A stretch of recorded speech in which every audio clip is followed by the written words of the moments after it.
Welcome to the Sales Buzz. I'm Rick Amy, your host for this exciting Brooks Group webinar. Thanks for tuning in. Today's topic, how to make sure your salespeople don't get trapped. And I'm here with Bill Brooks, CEO of the Brooks Group. Bill has been a sales consultant for 28 years. He heads the Brooks Group, an international sales and sales management consulting firm based in Greensboro, North Carolina. He has authored, count them, 18 books, including 3 national bestsellers. Now let's get started. Bill, and the question, this question just leaped to my mind when I knew we were going to cover this topic. What in the world does it mean to be trapped from a salesperson's point of view? Let me tell you an interesting story behind this. Several weeks ago, I was with my wife at a mountain resort.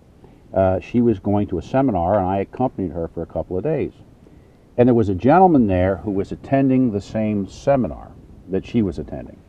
And I went over to this before the thing started, and he himself now is an artist, you know, had very long hair, very kind of an avant-garde kind of guy.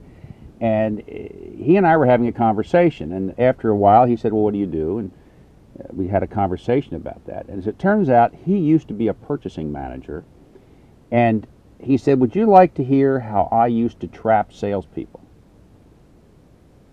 And then he proceeded to tell me what he would do to trap them. Then I went back into my own experience, I went back into my own research, and I said, wait a minute, you know, salespeople can get trapped in one of two ways. It can be an overt action on the part of the prospect, like this fellow was talking about, or it can be a mistake that they make that forces them into a corner, and they essentially trap themselves. Now, any sales manager worth his or her salt that's watching this knows that he or she has seen their salespeople either talk their way into a trap or get caught in a trap. And then what happens is you can't extricate yourself and you lose the sale. And what do you mean by trap, literally? A trap is something from which you cannot extricate yourself. Let me give you a really good example. Someone asks you a question. If you answer them, you're baiting yourself for a trap. Let me give you an example of what I'm talking about. I'd like you to ask me a question, Rick, and something like, when can you have it ready for delivery? All right.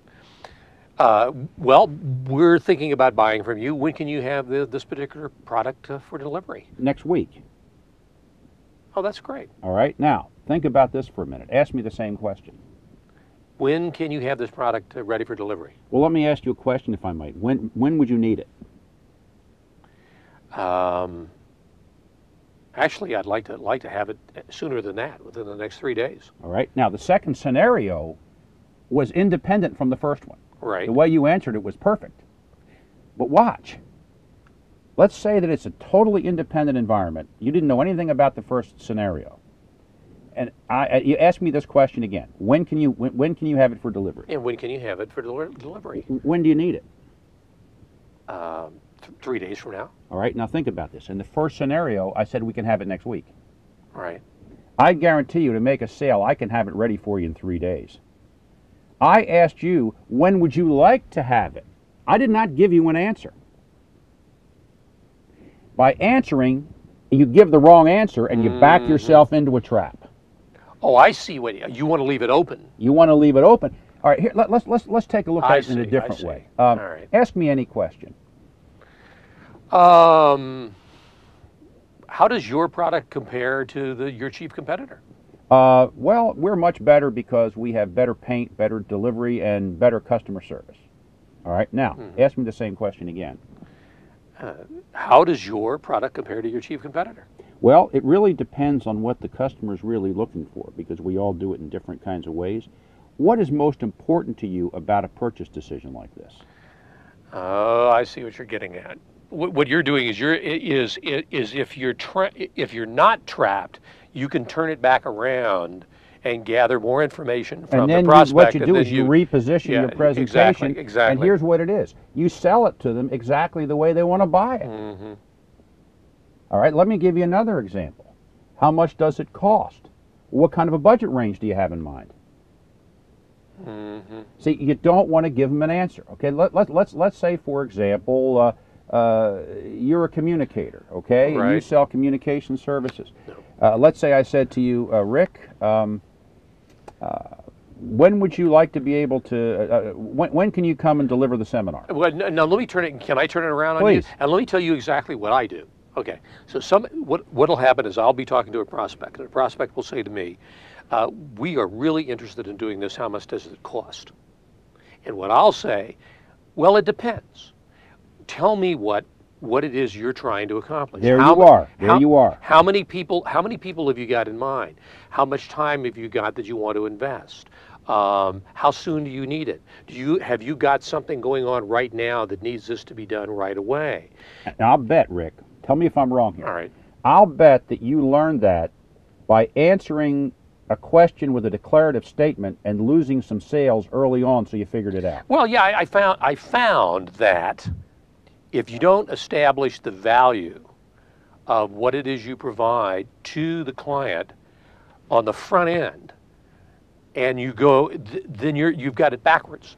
So what happens is if you respond, let's keep it in the Right. parameter. Exactly. If you respond to a question with a declarative statement, you run a big risk of doing that. Yes, exactly. So the best way to do it is just ask him a question. That's one way to get trapped. Let me give you the second way to get trapped. Okay. This is what this former purchasing manager told me that he did. He bought technical equipment. So he would ask a question of a salesperson that he knew the answer to see what the salesperson would say. And here's the example he would give. This requires a 50-volt battery. Is that correct? He knew it required a 25-volt battery. And he would then determine how effective the salesperson was by the answer that the salesperson gave. If he gave the wrong answer, it was either he or she didn't know what it required, they were trying to be a hit and miss expert by just selling them something. The best thing to do is, if you don't know the answer, say you'll find the answer. So what he would do is he would ask a salesperson a question that he knew the answer to, see if they gave the correct answer. If they didn't give the correct answer, he knew they didn't know what they were doing, or they weren't going to service the account, or they were trying to jam something down his throat. Okay, well, this leads to a key question I want to ask you, and you're basically dealing with it right now, which is, why would a prospect, a potential client, want to trap the salesperson? You've already partially answered it. Because inevitably, particularly in a business-to-business environment, it's almost like obligatory to have this contest. There's always tension in a sales environment. And there's something else that's even more critical than that, Rick.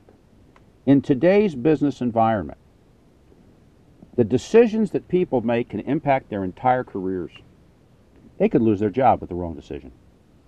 So they're going to resort to a lot of different things they have to do to make sure that they are buying the right thing for the right reason, at the right price, with the right application, that they're buying from the right supplier, that that thing is going to be serviced, that it's going to be delivered.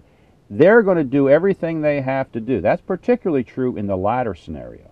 The first scenario, quite frankly, Rick, the salesperson talks himself or herself into trouble, and they trap themselves.